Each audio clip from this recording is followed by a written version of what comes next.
Good morning, friends. Jerry Esparza Roofing Solutions here in the great state of Texas, locally here in Plano off 75 and Park Boulevard. And in light of the recent hail, we had some pretty good pockets of hail that hit here in Allen and Plano and Louisville, right in our wheelhouse right here.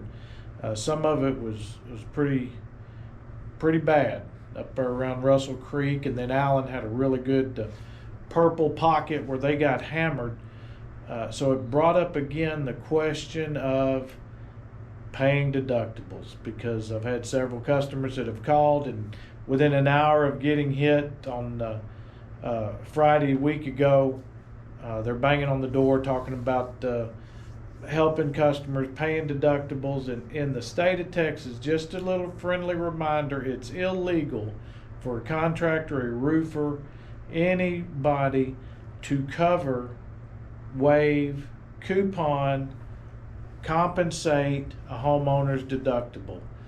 You and I both pay our monthly premiums. This is the agreement we have with the insurance companies, and we all got to pay our deductibles according to Texas law. It's a fraudulent act to bill for one amount and receive another, and so we're always trying to stay on the right side of the law. I know that 90% of our friends and neighbors here locally also want to do the right thing, so don't get talked into some of these bad actors that are promising you a roof for free. I don't think any of us would